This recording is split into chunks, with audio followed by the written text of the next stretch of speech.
This week on ICN, the stories you should have heard but didn't. Cap and trade, the problem or the solution? Common sense on global warming. An update on the National Animal Identification System.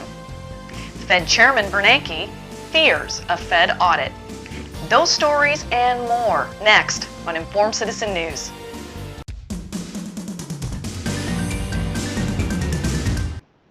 Hello and welcome to ICN, Informed Citizen News, July 5th, 2009. Last week, H.R. 2454, the bill commonly referred to as cap and trade, narrowly passed the House, 219 votes to 212. The final bill itself was released at 3:30 a.m. on the day of the vote. 300 pages were added to the already 1,000-page bill just before the vote. It is safe to say that not one congressman read and fully understood the bill prior to voting on it. Cap and trade has been thrown around the media a lot, but what is it, and what does it mean to you? It is a system of setting carbon emission standards for companies that also allows for the creation of an emission credit derivative market. Guess they thought that the mortgage derivative market did so well that they would try it out with energy. Those companies who emit too much carbon dioxide must buy credits from companies who emit less than their allotment. If a company doesn't have enough credits to cover their excess emission, then they face government fines. Those in favor of cap and trade say that it will reduce emission levels by 17%, starting in 2012.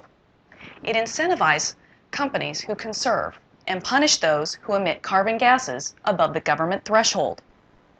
All sides agree that the cost of energy for the average person will rise because of this legislation. The government's General Accounting Office says that the average household will see an annual increase of $174 per year.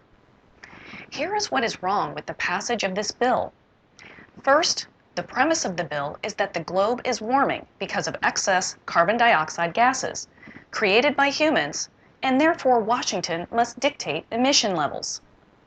The debate is raging about how much, if any, the climate is affected by humans. Washington has a poor track record of solving problems and surely can't solve a hypothesized problem in which it does not know the actual cause. Second, the 300-page last-minute addition to the bill and the 3:30 a.m. posting on the day of the vote are embarrassing. No one read the final bill, let alone understood it. So much for Obama's promise to have 5 days of review prior to a vote. Third, the government is creating a new wide-scale derivative market without knowing the potential consequences or corruption and market manipulation. And a final point, the ultimate cost to the average person will hit hardest in 2012, when the economy is likely to bottom, thus extending and deepening the already tough times we face ahead. Everyone is for a clean planet, but let's take time to get things right. The good news is that the next step in the legislation process is that the bill now goes to the Senate, where it is likely to fail or stall for a year or more.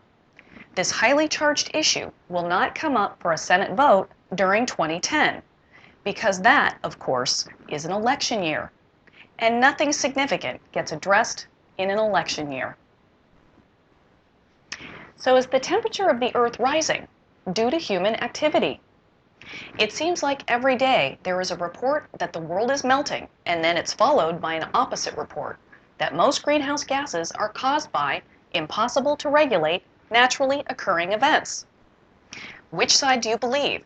Or maybe you believe both sides are pushing their own agenda. Who stands to make money? Will a global energy tax be implemented? Who manages that tax revenue?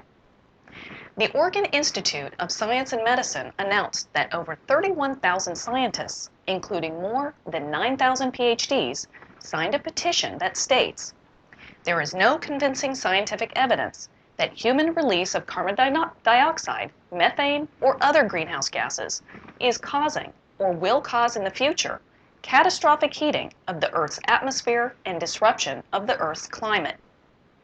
Signatories include such luminaries as theoretical physicist Freeman Dyson, MIT's atmospheric physicist Richard Lindzen, and the first National Academy of Sciences president, Frederick Seitz.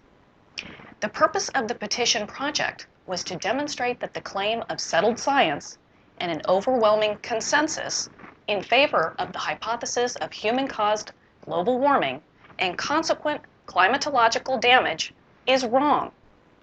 These signatories attested that no such consensus or settled science exists. Doesn't it seem like we're watching two children bicker? This petition is not the only one for or against the concept of man-made global warming. Scientists, and especially Newsweek magazine, took fire for predicting back in the 1970s that the world was facing an imminent ice age. Whoops, missed that one. One of the solutions proposed to stop the oncoming ice age was to pour soot over the Arctic ice cap to help it melt. Right now, there is no consensus. Otherwise, there wouldn't be so much bickering. The ideological left is eager to believe the worst, while the hard right is fervently caught in a blanket of denialism. We have a link to an issue analysis article by Frederick Hutchison titled Common Sense on Global Warming. It is brief, to the point, and full of information, well worth your time. No one has the answer, so a good rule is to be skeptical. The global economy is slowing, and where it stops, nobody knows. It makes no sense to rush the vote on this cap-and-trade bill. Economic conditions alone will reduce carbon emissions. Manufacturing and energy demands have subsided. It's a wise step to take a few days, have everyone read the bill, debate it, and then take a vote. That is how a constitutional republic operates successfully. The mayor of Argentina's capital, Buenos Aires, declared a health emergency last Tuesday to help control an outbreak of the deadly H1N1 flu strain that has killed 26 people in the country. What is important to note is that the mayor urged people to stay home and moved up the winter school break. Argentine authorities said on Tuesday they were suspending classes for millions of children as a precaution. Many of the flu cases have been reported in the densely populated working-class suburbs and impoverished slums that ring Buenos Aires.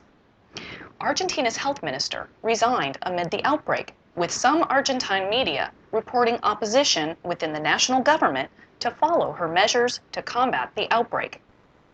Are you prepared to spend time at home this flu season? Our government may take similar steps in the likely event of an outbreak. If you are not prepared, then you'd be wise to do so. In March, we did a story on the National Animal Identification System, or NACE. An article appeared this week in the New York Times about the hardship on small ranchers and farmers caused by NACE. The article quoted one rancher saying, "My main beef is that these proposed rules were developed by people sitting in their offices with no real knowledge of animal husbandry and small farms. I feel these regulations are draconian and that lobbyists from corporate mega agribusiness designed this program to destroy traditional small sustainable agriculture."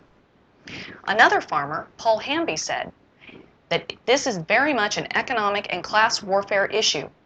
50 years ago, hundreds of thousands of farms raised hogs, and now very few players have control of the market. I believe one of the reasons for this plan is to consolidate the cattle industry. The government, of course, believes there's no merit to the fears of animal ID, and it's not the first step on this slippery slope. One group has issued a bumper sticker that reads, "Tracking cattle now, tracking you soon."